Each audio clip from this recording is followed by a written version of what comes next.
Ok. Boa noite, eu sou a Diana Souza e depois de longo caminho para a EuroSteamCon, aqui estamos. Sejam bem-vindos ao final do primeiro dia da EuroSteamCon Portugal. Good evening, everyone. I'm Claudia Silva, and after the long and winding road to SteamCon, we're finally here. Welcome to the finale of day one of EuroSteamCon Portugal. A EuroSteamCon é uma convenção steampunk, como vocês já sabem, que se realiza por toda a Europa. Para mais informações podem consultar o nosso site, que está aqui por baixo, e podem contactar-nos pelo mail steamnorte@gmail.com. And for those of you tuning in for the first time, shame on you! Where have you been? You should know EuroSteamCon is a steampunk convention celebrated all over Europe. If you'd like to have more information, please do check our site. You can see the address over here under our names, or you can just email us at steamnorte@gmail.com. Para quem está a assistir online, podem colocar perguntas ao nosso convidado através da página do Hangout ou podem pôr na nossa página do Facebook. As pessoas que estão aqui connosco ao vivo podem levantar a mão no final e nós traduzimos as perguntas para o James. Este vídeo vai estar disponível na página do YouTube assim que terminar, para as pessoas que não conseguirem assistir ao vivo até ao final.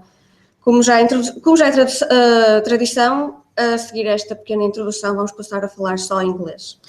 For those of you watching online, if you have any questions or you wish to know more about our guest, you may do so via the Hangout site, the Facebook page, or even as normal. If you're here live with us, you can just raise your hand and ask your question. We'll relay James what you want to know. At the end of the interview, if our guest still has time, we'll start with our viewers' questions. Furthermore, this video will be available in our YouTube channel as soon as all of this is done. And after this introduction, and for the sake of our guests' peace of mind, we're going to start speaking exclusively in English. E como nosso primeiro convidado no Hangout na EuroSteamCon, temos James Lopez, que é o realizador das séries de curtas-metragens de Hullabaloo. Ele já trabalhou para a Disney em filmes como Rei Leão, Pocahontas, Hércules, Pacha o Imperador, A Princesa e o Sapo, entre muitos outros. E agora está a fazer os seus filmes independentes. And as our first guest ever live at the Hangout in the convention, we have James Lopez, the director of the steampunk short films Hullabaloo.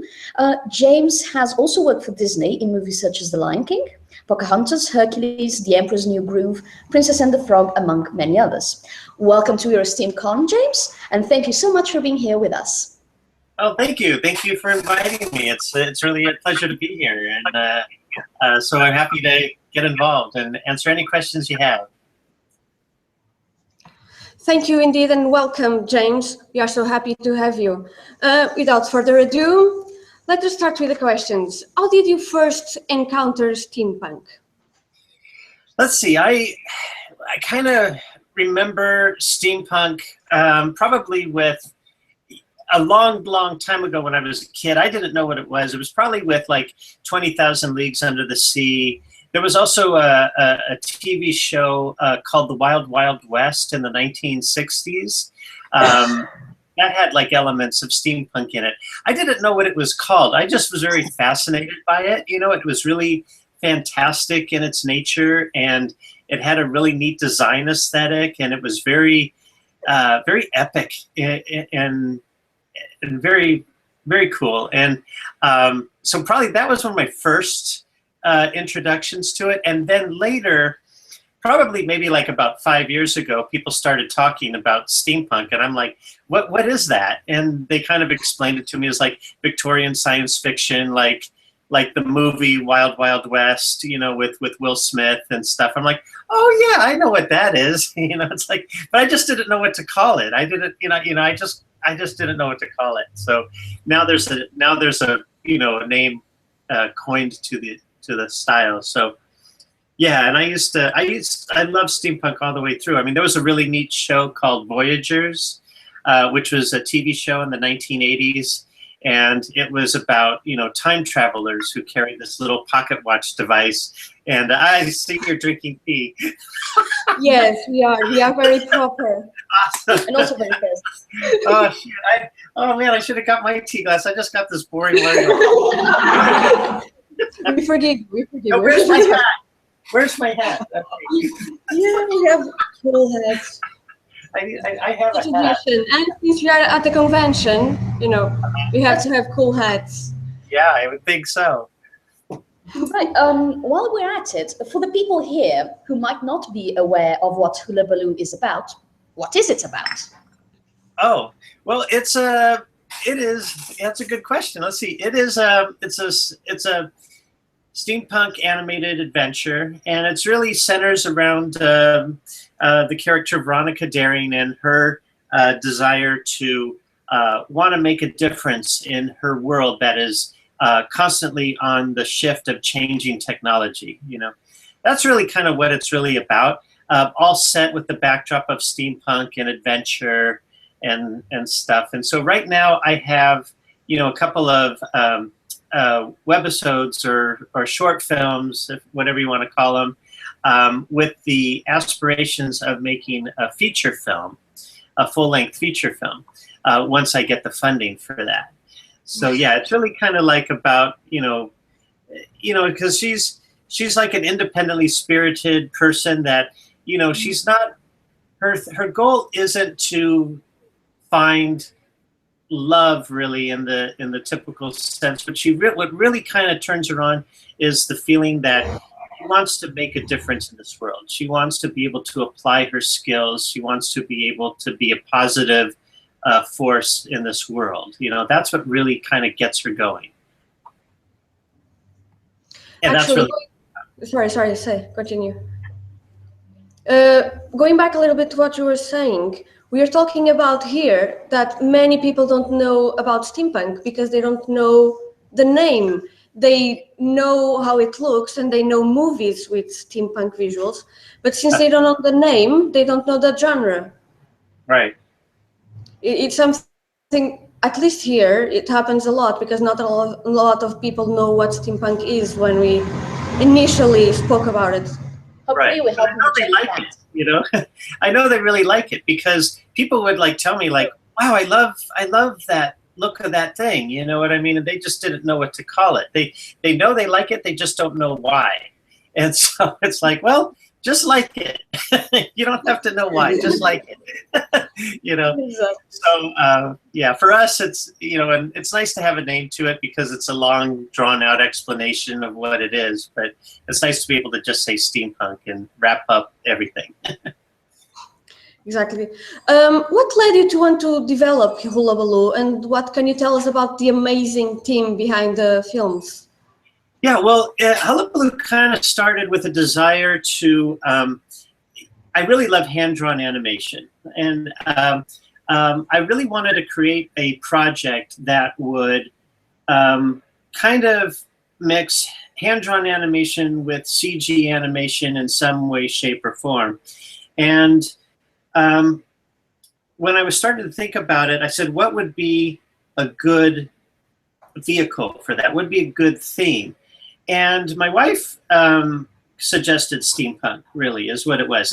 Is she actually remembered, the story goes that, you know, I asked my wife, I said, what would you do if you could do a project? And she remembered my friend who had, for Halloween, he did a big display with, it was like Jules Verne, you know, with the big drill, journey through the center of the earth kind of a thing. And we went to go see it, and it was marvelous. It was fantastic. It was huge. It was like 2 stories tall, you know, it was incredible.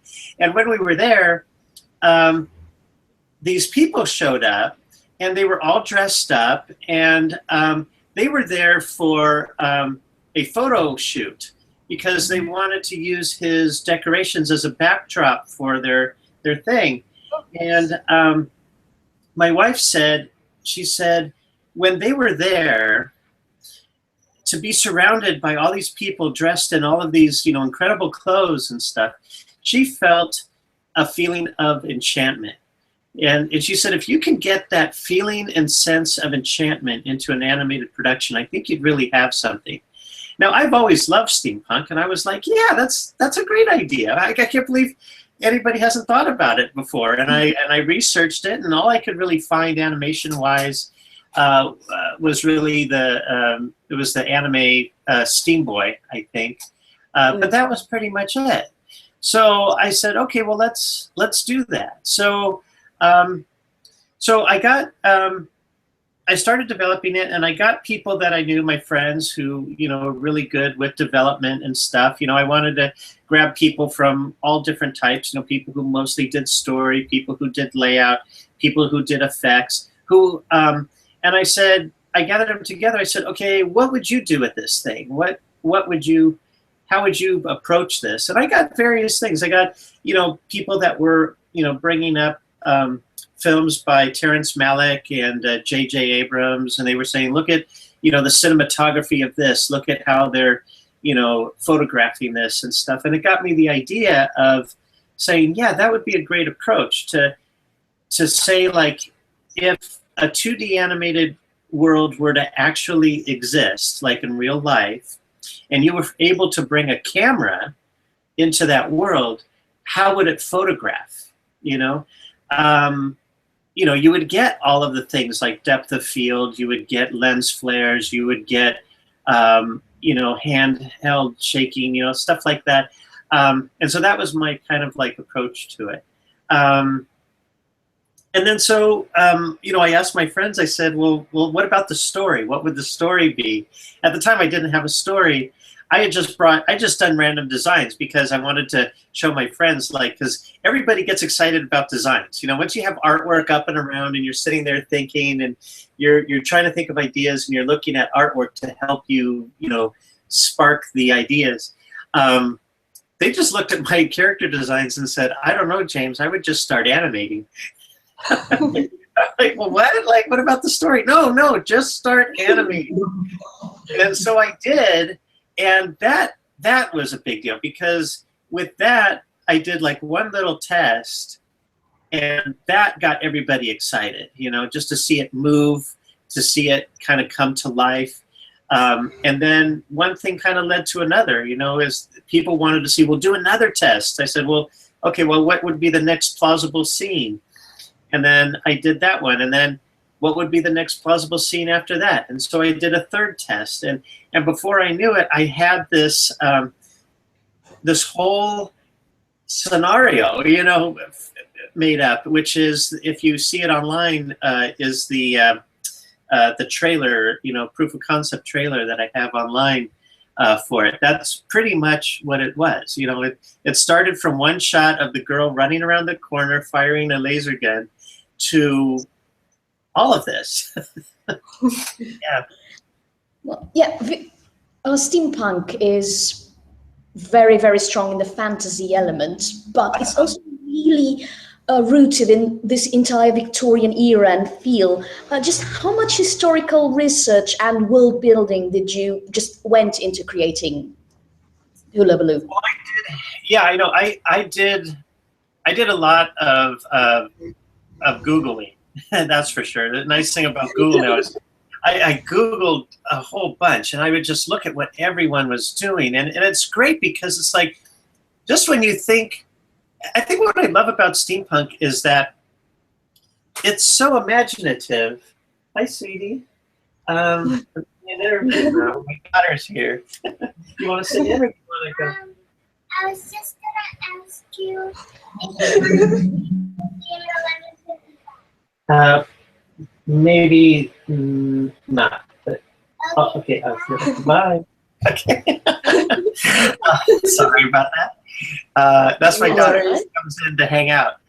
What was I saying? Oh yeah, like steampunk is so imaginative. It's so it's limitless, and that's really the challenge. I mean, when I go into this, what I'm challenged the most is, will I be fantastic enough? Meaning, will my imagination be enough? Because I've seen people out there that have wild imaginations, wilder than my own. And so that's what I really try and keep up with a nod to history.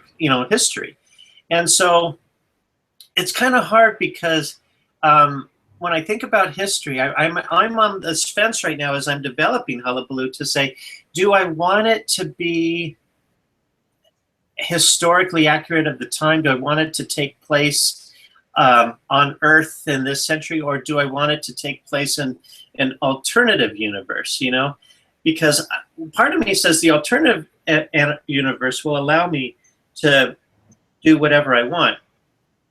Being here, like, you know, in Earth in our time, it kind of grounds you a little bit, you know, kind of a thing. Because then it's like, well, where did all that technology go? You know, and I mean, it's a weird thing. So I do look at the past to get inspiration for sure, and particularly in the forms of like etiquette and mannerisms and general, you know, stature of society kind of a thing.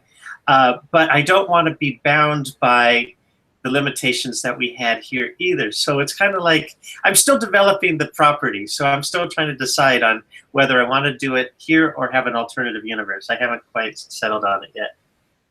We were talking about that actually, that steampunk is really interesting in the sense that you have historical rules and you have certain rules that you have to obey, but then with steampunk you can innovate, you can make it science fiction, you can make it fantasy, you can add zeppelins and creatures, and Go wild, generally. Precisely, go wild. And that's really what makes steampunk interesting, because it takes some limits and blows them away. Yeah, it's the ultimate, honestly. I think it really is kind of like the ultimate in science fiction. And what really drew me to it, I think when I look back on it, what I'm really drawn to about steampunk is that there's a sense of optimism about it, you know, underlying everything. There's a spirit of invention and willfulness, you know. I think, like, you know, modern day science fiction, ever since I think Blade Runner. I think when Ridley Scott did Blade Runner, it really kind of changed science fiction as we knew it, you know, because up until that point, it was like Lost in Space, it was Forbidden Planet. It was all about, you know, we're going out into the future and we're happy, you know. And then Blade Runner came around and said, we're not so happy. and granted, I love Blade Runner. I think it's brilliant, and I think a lot of people have been trying to jump onto that Blade Runner bandwagon, and it's been stuck ever since. But what I like about steampunk is that it kind of has that aesthetic. It has that hodgepodge put together kind of a thing, but with a spirit of optimism behind it. You know, what it does is it brings an element of elegance to science fiction that I think that's really what it does, I think, for me. I mean, if the characters are drinking tea all the time, of course, it's elegance. Exactly. And then you see that they're dressed so nice. Everybody's dressed so nice, and they're drinking tea. They're facing danger. It's like, it's incredible. Another very important thing in steampunk is the community, and it's also the era of crowdsourcing, and more artists are partnering with their fans to make projects. Your Indiegogo campaign went spectacularly. What can you tell us about the whole process of that? Yeah, that was pretty crazy. You know, so I wanted to do this project, and I figured, you know, I knew I had a lot of support from my friends, you know, that wanted to help me, but I really wanted to be able to, I didn't want to take advantage of that. I wanted to be able to offer them compensation for their time and effort. So where was I going to get that money from? Well, my friend said, try crowdsourcing, because how it was inspired was there was another, I've seen other things like people trying to make movies and they got their money. Like, I think they were asking like a few $100,000 or something. They got a few $100,000. I'm like, wow, okay, yeah, this might be a possibility. And so, so I had a friend of mine who I met online through, you know, liking the stuff I was putting online from my Hullabaloo. And she offered to help me. And she was a social media strategist and marketing, you know, expert. And so she said, I'll help you. You know, I'll help you fashion this campaign. You just provide the artwork and you just do your thing, and I'll help you get the reach. I'll help you, you know, get it out there and spread the word, kind of a thing. So we kind of teamed up together, and we spent like a lot of time trying to set everything up, to say like, okay, well, how much, what kind of film do you want to make? How much are you going to need? What kind of resources are you going to require? And so we kind of did a budget, and we added everything up, and we came up with a dollar figure, and it was, I think we figured, to do like about a 5 to 7 minute short, we would need about like $80,000. So that was our initial ask, was for $80,000 to do one short. And we were also familiar that, well, if it goes really well, people like stretch goals, So if it gets funded and you want more, put a stretch goal. So we made a stretch goal to say, well, what if we tried to do 2 shorts, make more out of it. So we set that as a stretch goal. And then it launched, and it was incredible. I did not expect the support that it did, only because I've had friends who have, they're very talented, they're musicians and they're artists and stuff, and they would launch a crowdfund campaign, and they would be asking for money, and by the end of the month, they'd be almost there, and they'd be like sending out emails to everybody, like, "Come on, everybody, we can do it! Please, please, please, whatever, that kind of thing." and this was for like $10,000, and I'm like, no way is anybody going to give me $80,000. And I said, okay, I'll do this for the sake of doing it, but I didn't expect to succeed. I honestly expected to fail, and I was just, but my partner, my friend, who helped me, strategize all this, she seemed pretty confident. She says, "I think this is going to do well. I think you're going to get your money." I'm like, "We'll see." and then pretty much the rest is history. I mean, within a week, we got our funding for our first film, and then a few days later, we got funding for the stretch goal. I was totally surprised. I was really surprised, but I was very grateful and honored, because it was, for the longest time, the reason why I was feeling unsure is because I wasn't sure how people felt about hand-drawn animation. Would they support something like this? And I was never really revered to be a top really animator, in my field, and so I was thinking like, well, who would really support me, but it turned out that there are people out there that will support me, and I'm so thankful for that, and in a very big way. And so I'm doing it now. I'm working on it now, and it's turning out great, and we're all very excited about it. And we just can't wait to get it done so we can share it with all of you, because we just started updating the work reel, where we were, putting all of the animated scenes together, in a row, to see now, like, okay, how does this play? You know what I mean? Like, you kind of do a storyboard and it works, but once it's animated and it's moving and it's coming to life, it just takes off on its own. And so we just saw that yesterday, and we're really excited because we think it's coming along. So now and besides making the film, we're trying to fulfill all of our perks, because we offered a lot of stuff like T-shirts and prints and stuff like that. That was pretty crazy. What's that? You offered the mask as one of the perks, right? The Cheshire Cat mask.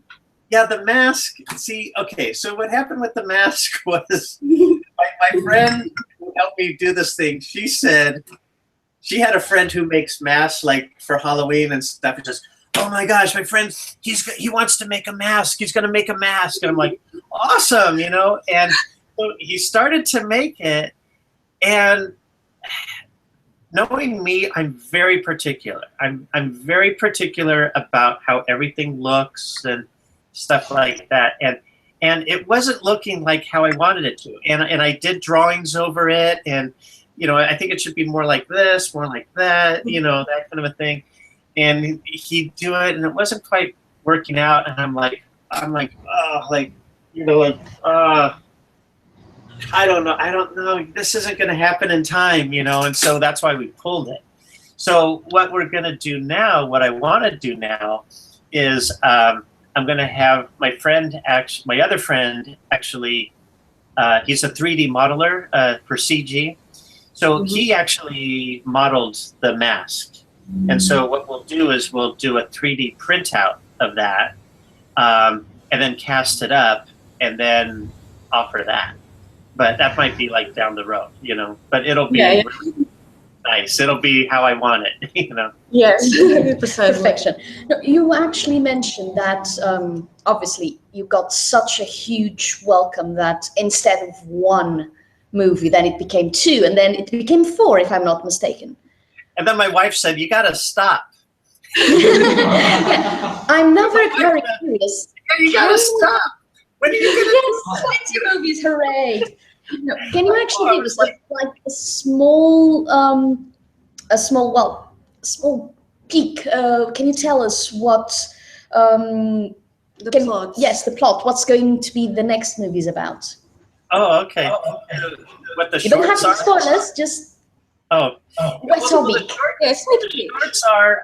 Let's see. The first short is it's called The Great Race, and it's basically an introduction to Veronica Daring and her father, who have basically created the first hybrid vehicle. You know, the half steam, half combustion car, and it ends up going into a car race between Veronica and the character Jules through the canyons of the countryside. The second episode is The Curse of the Cheshire Cat, which is the introduction to another character, which is the Cheshire Cat, who is is like I want to say like a cat burglar, you know, who steals artifacts, you know, around town. And so Veronica creates this character, superhero type character called Hullabaloo. She calls herself Hullabaloo when she's dressed up, to basically try and catch the Cheshire Cat, who has these incredible powers to hypnotize and disappear, you know, into thin air. So that's the second episode. The third episode is The Mysterious Island, which I had to come up with a name. I know that they already did Jules Verne thing. We're like, Mysterious Island. I'll probably come up with a different title.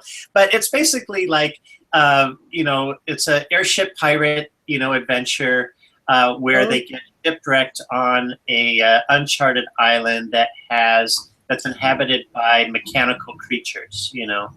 And, you know, we don't know why they're there or who makes them, but it's an adventure centered around that.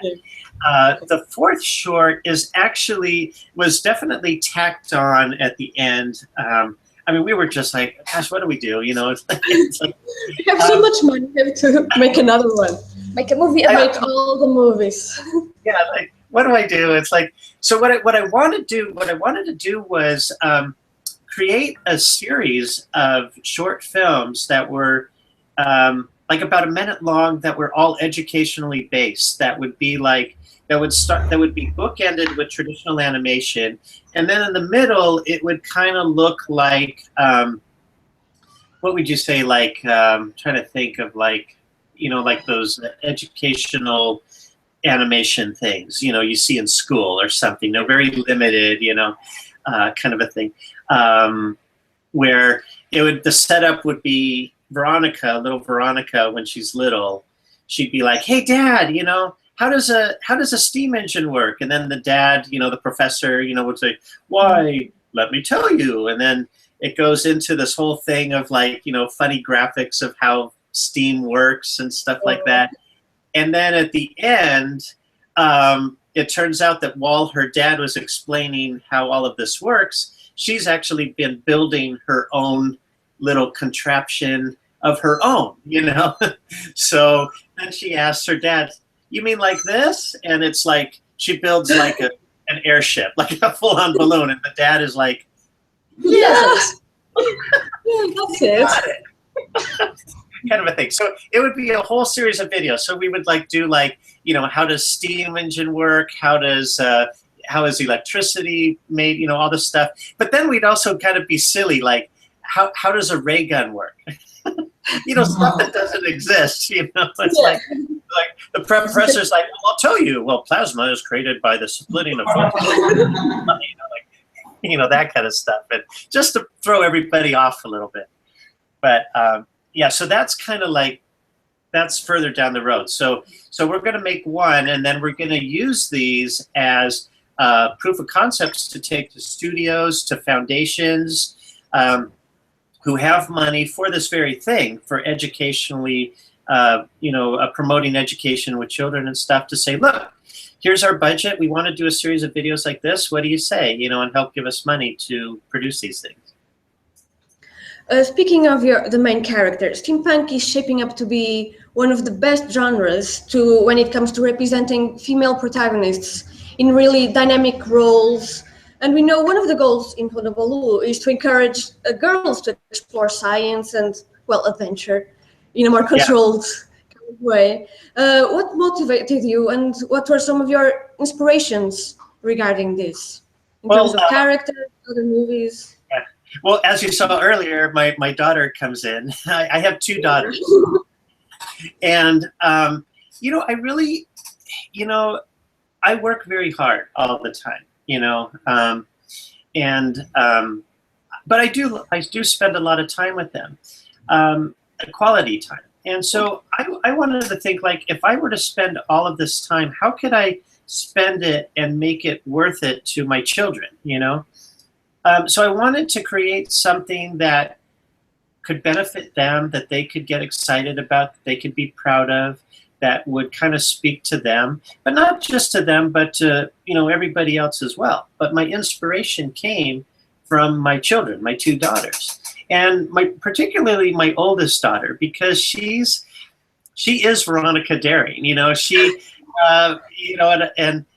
whenever I draw Veronica with her little hair in her bun, it's because my daughter now, because she has long hair, she puts her hair up in a little bun and she walks around and she's very, whatever. And I just look at that, and as an animator, I'm so drawn and inspired by life, by actual events, and I feel it. I feel something when I see my daughter, and so as an animator, what I try and do is take those feelings and then share it with you, kind of funnel it through, So when you see and experience Veronica Daring, what you're seeing and experiencing is the love for the character is my fatherly love for my daughter, that kind of thing. And that's where it really comes through. And so, yeah, I wanted to create something that they could really get into. And granted that, Disney has the whole princess thing down, where they got the princess thing that wants stuff, that wants to get, married as a princess, that kind of stuff. And that's great. So I'm not going to compete with that. I said, when I looked at, my daughter, she likes to make stuff, She likes to sew. She likes to, play guitar. I mean, she's into herself. She wants to feel good about herself. And so that was the inspiration, is I wanted to create a character that wants to do things that really kind of feeds herself, fulfills herself. And then the romance, if I want to go that way, kind of comes secondary. But I wanted a character that wants to feed herself, that wants to become smarter, that wants to, and then use that intelligence to then make a difference, and to impress people, to entertain people, to make their lives better. That's the kind of character I wanted to create. So now the challenge is, okay, now what storylines will do that? That's the whole thing. So this is what we're experiencing now, is just the very beginnings of what I hope will eventually become a big, broader world, So the fact that we got this kind of support for it so far is a great indicator. It's a great, it's a great, like, lift, you know what I mean? To say, like, I think people will like this, and they're supporting me, and they're in favor of this. Go, go, go. So, yeah. Right, so this question is going to be a bit unusual, but in every single Google Hangout we've been having through the whole road to SteamCon, can't someone somehow always manage to insert themselves? So not to break tradition, we're going to ask you a cat question. Okay. So in Hullabaloo, it features a really rather original version of Cheshire Cat, which is, by the way, my favorite character from Alice. What can you tell us about her? First of all, she's a female cat. She is. Yes, that's awesome. Yeah. So how it came about was that I wanted to do like a superhero story. I wanted to do a steampunk superhero story, and I knew, okay, so Veronica's going to be Hullabaloo. Okay, she's going to be like Batgirl, kind of like a combination between Batgirl and Iron Man. Okay. So she needed like, and you know what they say? They say like a hero is only as strong as its villain. So she needed an antagonist, a villain that would almost be equally as cunning, as intelligent and as strong or whatever as she is, kind of a thing. So I said, I was trying to think of like, okay, what could Hullabaloo be going after? What could be the danger in the world? And I thought, well, what if it was like there was somebody robbing the town, okay, like a thief. It would be a cat burglar. What if it was a cat burglar? And then I thought, okay, a cat burglar. So the character will take on the persona of a cat, okay? And then I thought, well, this being London, 18th century, what would that be? Well, Lewis Carroll, the Cheshire Cat. Okay, there you go. So this character is the Cheshire Cat, that kind of thing. And then, but like, what would the Cheshire Cat do? It just can't be dressed up in the little ears and whatever. It's like, well, what if,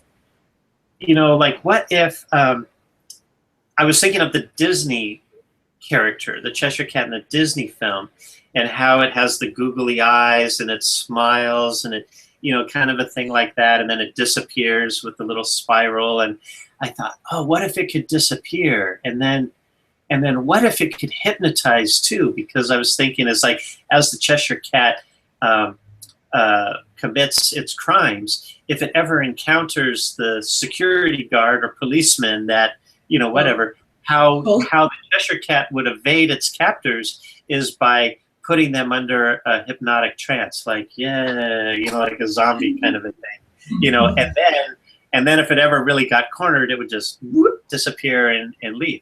So that's how it all came about. So that's really how it all kind of came about. And then the whole mask thing, I thought, well, it would, I could do it with like a little masquerade thing, but then Hullabaloo already has that, so it has to be something different, and I wanted her identity to be secret. So I said, what if she had like this metallic mask, and then how would she be dressed? And I thought, well, I was like looking around and looking at all the steampunk costumes and stuff, and I came across like one that was like, you kind of have like in steampunk costuming, you have the very elegant side that you could actually wear to the store, you know what I mean? And people would say, that looks good. You know what I mean? And then you have the other kind of costuming, which is like, makes you do like a double take, like, like, what is that? That's very, very showy, very dramatic, very theatrical, very, whatever. And so that's how I wanted to play them. I kind of wanted, Hullabaloo to be more of, like, if she had to like go out to the store, she would be all right. You know what I mean? Whereas Cheshire Cat, it was like she would turn heads, if people saw her. Like it would be, Hullabaloo would be the more conservative side, and the villains would be the more liberal, eccentric side. So that's how I was kind of designing them. That's how I do things, is by contrast.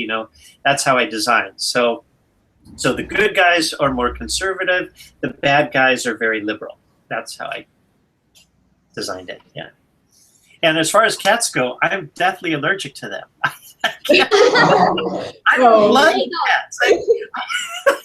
I'm serious. I cannot deal with cats. I can't be around them or nothing. So, yeah. So that's why I animate them, because I can't be with them.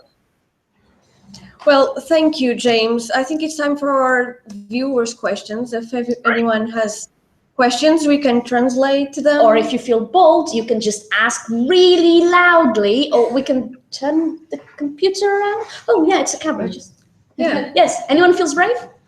Or will I will do it. yes, you have our Portuguese, swords. English. Do you want the camera pointed to you? Speaking English. Yes. Hello. Hey, hi. Hello. It's a pleasure speaking to you. I've been following Hullabaloo for some time, and I think, first of all, hand-drawn animation. That's its spot. Right there. My question is, I've been talking to the group here previously about steampunk in the manner of the aesthetic, the look of steampunk, and the functionality, the gears, how they work. When Hullabaloo was developed, did you have any concern about explaining how a device worked mechanically and other stuff? Yeah, I know what you mean. Yeah. So, so that's again going back to the whole fantastic nature of steampunk. You know, the problem is I am not educated enough to be like an engineer. You know, which is the challenge of this, because she's so centered around being able to be smart and technological and stuff like that, and that's anything but me. So I have to consult, like my brother, for example. He's a mechanical engineer. He has a degree from Berkeley, and so I might consult him. You know, I might say, would this work? You know, like this kind of thing. You know, is this right? You know, but then there's a part of me that kind of says, but then that's the beauty of steampunk to a certain degree, is that, you know what, this car would never fly. For example, let's say if you put wings on a car, it would never fly. There's no stabilizer. I don't care. It flies. You know what I mean? And that's kind of the fun thing. But then when you think about the aesthetic of steampunk, part of the reason why, what gives it its charm is that, let's just say, like, if you did need a stabilizer on it, what would that stabilizer look like? What would it be fashioned by? And then that's where the additional, you know, fantasy kind of comes in, is the creative element of like, oh, look at how they've made the stabilizer. That's cool. So for the people who, this is hard, because as an entertainer, you want to be true to what you're doing. So, but then at the same time, you don't want it to limit you as well. So, you know, if I were to design something for the people who do know about the technical specs of flight and engineering and stuff, I don't want them to look at this and go like, bah, like that'll, you know, whatever. Because, you know, it reminds me, like when I used to watch cop movies with my dad, it was the worst. It was like, my dad would watch like all these police movies, and my dad used to work for the city. And so he used to set up the communications for the radios for the policemen. And so he knew how police talked over the radio. And so whenever he would see a movie actor, policeman, you know, talk like, you know, rah, rah, rah, rah, rah, you know, he'd be like, bah, he'd be like, they don't talk like that. They always say this and this and this. And I'd be like, Dad, just let it go. I'm trying to watch the movie. So, you know, my dad would check out, you know, at that point. So it is a concern of mine. I would like for the people who are knowledgeable of those types of things to be able to look at what I'm doing and say, oh, that's really interesting. I can see that, how that might work. Neat. But then at the same time, it's like, you know, if I created a half steam, half combustion car, I don't want to be bound by the thing of like, gosh, that'll never roll. Nah, you know what I mean? Because then I wouldn't have it. You know what I mean? So there's an element of fantasy, like a suspension of disbelief, that I think needs to be applied, that says, yeah, it probably wouldn't work, but it works. Have fun with it, and then let it go from there. So, okay, we got a question from Victoria from Facebook. She wants to know, what are your main influences in terms of other artists, movies, books, etc.? Oh, yeah, I have a lot of really good influences. You know, in terms of like art, I really like mid-century illustrators. You know, I really like ads and stuff, like Earl Oliver Hearst and a lot of that. I love their sense of composition. I love how they portray characters. I love how they pose them. They're very naturally occurring. So whenever I draw my characters, instead of doing the typical, you know, hand at the side out, which even though on my poster, that's what I have of the girl. But whenever I do my animation, I always try and pose my characters in a way that is more sincere and true to life. Even how a character sits. Like, you know, I don't have a character just sitting in a chair. I think about how they really sit and how they cross their arms and stuff, and really try and get into that. And so illustrators of the mid-century, I've noticed they would really tap into that. As far as film goes, you know, I love John McTiernan films. He made Die Hard. He made Hunt for Red October.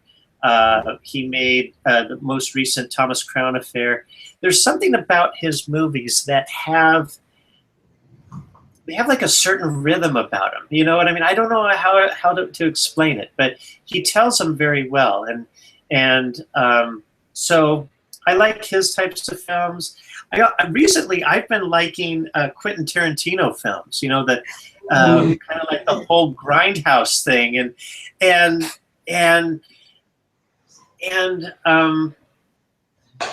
you know, I've developed this thing of like, you know, you look at them and they're meant to look so cheesy, but they have such cool shots in them, you know, and some of them are gory, which I don't like gore, but I like banter. I like conversations. I like how he structures his film where there's a lot of talking.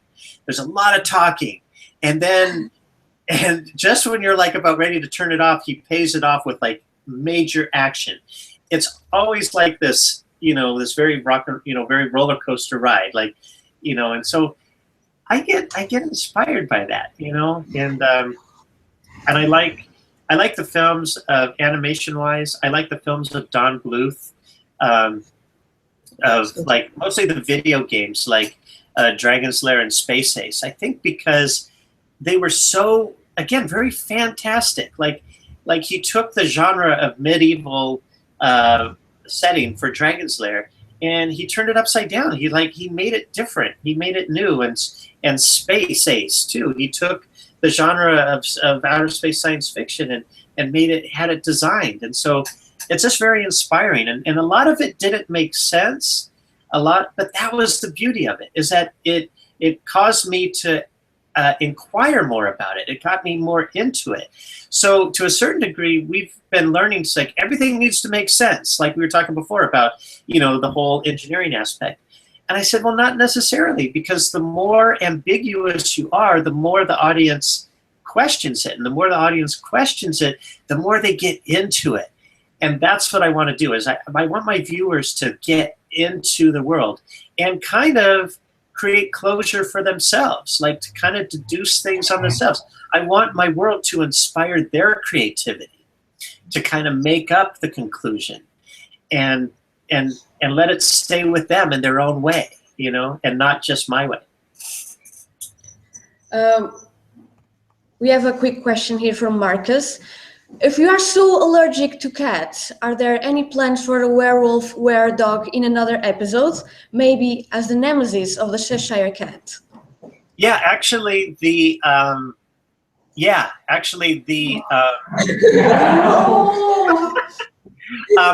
my thing with the werewolf thing is that's actually the origin story of Hullabaloo. So the story of Hullabaloo is, the way that I have it developed right now is that Hullabaloo, Veronica, is the daughter of two very well-to-do parents, and the story is that she wants to follow in the footsteps of her father, which is to be a really good inventor. Now, taking cues from actual, Victorian era times, that was not a very popular occupation for women to aspire to. So the parents actually, they have to make a choice. They say, well, we should bring her up as a lady, not as an inventor.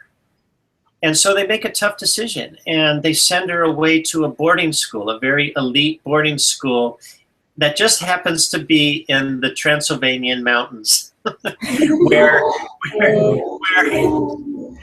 it is in the midst of it's a war between the vampires and the werewolves, okay, kind of a thing, where the werewolves have occupation of the town during the day because the vampires have to sleep, but then the vampires take over at night because they're under the cover of night.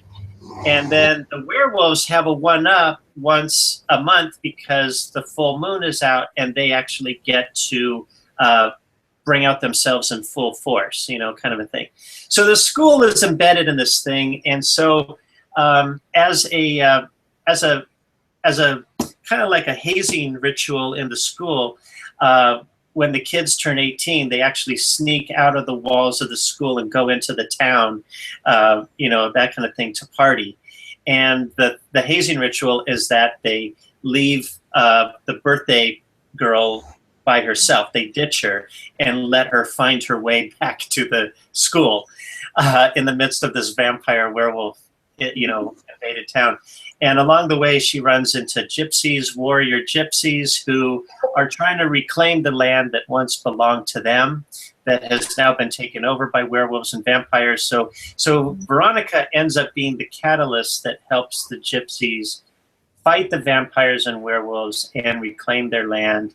And then Veronica goes back home to find that her parents are missing now. So it's a whole origin story. There's like the middle story, and then there's the spin-off story, which is the whole superhero thing.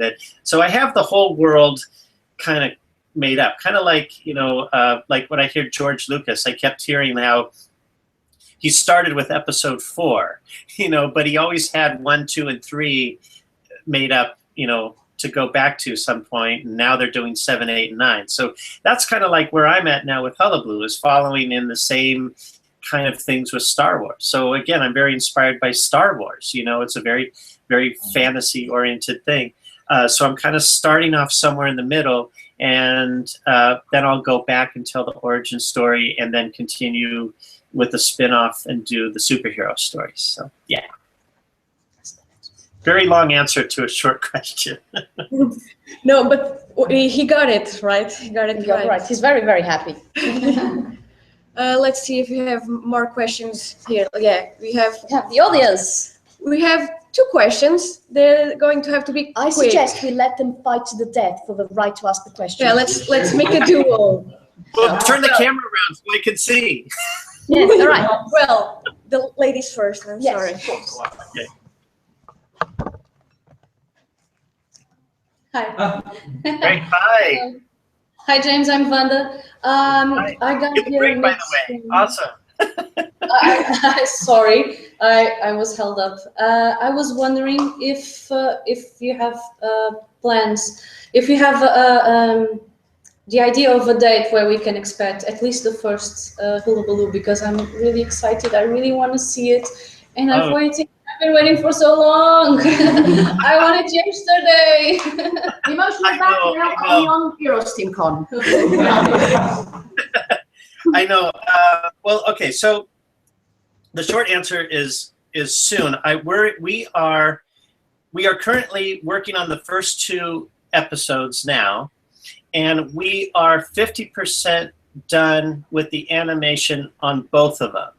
So we still have the other half to finish, but we're really close. And so I wanted to be done with the animation by now. So I'm a little behind, but we're really hoping to have the first 2 shorts done by the end of this year. That's what we're really hoping to do.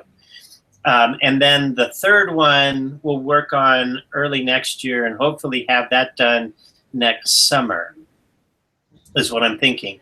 But in the meantime, with the little educational shorts, hopefully we can do those and get those done sporadically over the next year. So hopefully very soon. But we're halfway there. We're making it. We're doing it. Okay, and for the last question. Okay, another one. Because we have usual cats or dogs question answered already. Okay. Hi. I would like to ask, in this day and age where what used to be niche and obscure genres are more in the mainstream and front and center in the cultural output of your country, why do you think that steampunk hasn't had that big of an impact, or didn't strike that big of a chord with the American public? That's interesting. I know. Yeah, I wonder if half the time, okay, I don't know for sure. I have my guess, so I will tell you what my guess is. My theory is, I think to some degree, when people do things with steampunk, sometimes it has a tendency to be very dour, okay?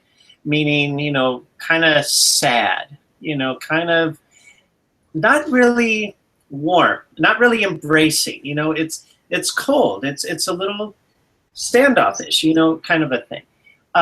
Even though it has a really nice aesthetic, I think people feel like this isn't something they could warm up to and embrace.